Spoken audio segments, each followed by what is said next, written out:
अस्सलाम वालेकुम। पिछली वीडियो में हमने सूरतुल बकरा की आयत नंबर 31 से 60 तक किया था। अल्हम्दुलिल्लाह अब हम 61 से फर्दर स्टार्ट करते हैं सूरतुल बकरा की ट्रांसलेशन। याद करो जब तुमने कहा था कि ए मूसा अलैहिस्सलाम, हम एक ही तरह के खाने पर सब्र नहीं कर सकते।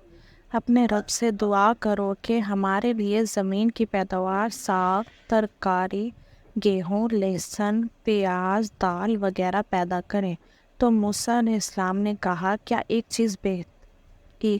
एक बेहतर चीज़ के बजाय तुम अदना चीज़ की दर्जे की चीज़ें लेना चाहते हो? अच्छा, किसी शहरी आबादी में जा रहो, जो कुछ तुम मांगते हो वहाँ मिल जाएगा।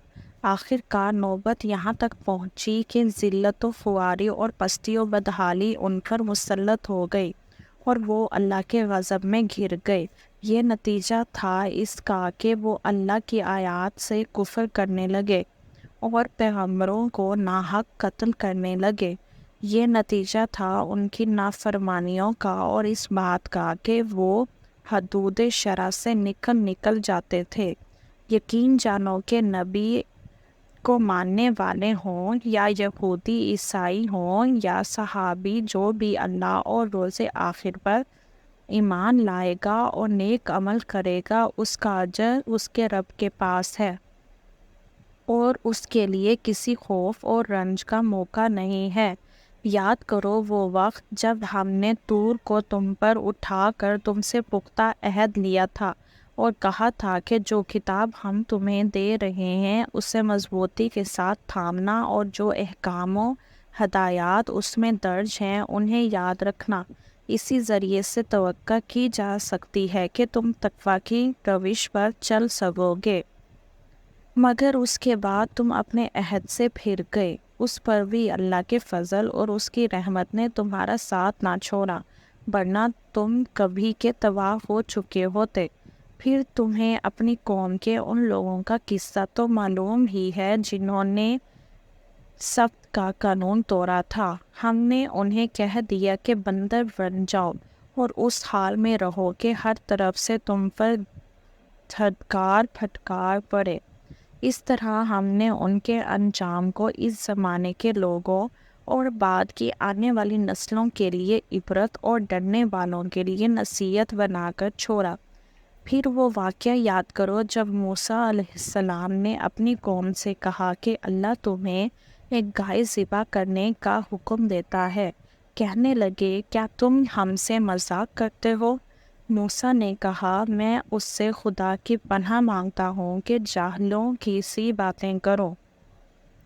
बोले, अच्छा, अपने रब से दरख्वास्त करो कि वो हमें उस गाय की कुछ तफसील बताए।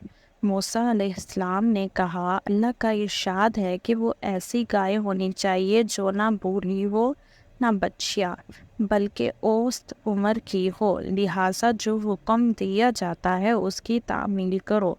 फिर कहने लगे, अपने रब से ये और पूछ दो कि उसका रंग कैसा हो। मूसा अलैहिस्सलाम ने कहा, वो फरमाता है जर्द रंग की गाय होनी चाहिए जिसका रंग ऐसा शोख हो कि देखने वालों का जी खुश हो जाए। फिर बोले, अपने रब से साफ साफ पूछ कर बताओ कैसी गाय मतलूब है। हमें उसकी तयीन में मुश्किल हो गई है। अल्लाह ने चाहा तो हम उसका पता पा लेंगे। मूसा अलैहिस्सलाम ने जवाब दिया, अल्लाह कहता है कि वो ऐसी गाय है जिससे खिदमत नहीं ली जाती, ना ज़मीन जो जोतती है ना पानी खींचती है, सही सालिम और बेदाग हो। इस पर वो पुकार उठे कि हाँ, अब तुमने ठीक पता बताया है। फिर उन्होंने उसे ज़िबा किया, वरना वो ऐसा करते मालूम ना होते थे। और तुम्हें याद है वो वाक़या जब तुमने एक शख्स की जान ली थी, फिर उसके बारे में झगड़ने और एक दूसरे पर कत्ल का इल्ज़ाम थोपने लगे, और अल्लाह ने फ़ैसला कर लिया था कि जो कुछ तुम छुपाते हो उसे खोल कर रख देगा। उस वक्त हमने हुक्म दिया कि मकतूल की लाश को उसके एक हिस्से से ज़रब लगाओ। دیکھو اس طرح اللہ مردوں کو زندگی بخشتا ہے اور تمہیں اپنی نشانیاں دکھاتا ہے تاکہ تم سمجھو، مگر ایسی نشانیاں دیکھنے کے بعد بھی آخر کار تمہارے دل سخت ہو گئے، پتھروں کی طرح سخت، بلکہ سختی میں کچھ ان سے بھی بڑھے ہوئے، کیونکہ پتھروں میں سے تو کوئی ایسا بھی ہوتا ہے جس میں سے چشمے پھوٹ بہتے ہیں، کوئی پھٹتا ہے اور اس میں سے پانی نکل آتا ہے، اور کوئی خدا کے خوف سے لرز کر گر بھی پڑتا ہے۔ اللہ تمہارے کرتوتوں سے بے خبر نہیں ہے۔ اے مسلمانوں، اب کیا ان لوگوں سے تم یہ توقع رکھتے ہو کہ یہ تمہاری دعوت پر ایمان لے آئیں گے؟ حالانکہ ان میں سے ایک گروہ کا شیوا یہ رہا ہے کہ اللہ کا کلام سنا اور پھر خوب سمجھ بوجھ کر دانستہ اس میں تحریف کی۔ محمد رسول اللہ صلی اللہ علیہ وآلہ وسلم پر ایمان لانے والوں سے ملتے ہیں تو کہتے ہیں کہ ہم بھی انہیں مانتے ہیں، اور جب آپس میں ایک دوسرے سے اکیلے کی بات چیت ہوتی ہے تو کہتے ہیں کہ بیوقوف ہو گئے ہو، ان لوگوں کو وہ باتیں بتاتے ہو جو اللہ نے تم پر کھولی ہیں تاکہ تمہارے رب کے پاس تمہارے مقابلے میں انہیں حجت میں پیش کریں۔ اور کیا یہ جانتے نہیں کہ جو کچھ یہ چھپاتے ہیں اور جو کچھ ظاہر کرتے ہیں اللہ کو سب باتوں کی خبر ہے۔ ان میں ایک دوسرا گروہ امیوں کا ہے جو کتاب کا علم رکھتے نہیں، بس اپنی بے بنیاد امیدوں اور آرزوؤں کو لیے بیٹھے ہیں اور محض وہم و گمان پر چلے جا رہے ہیں۔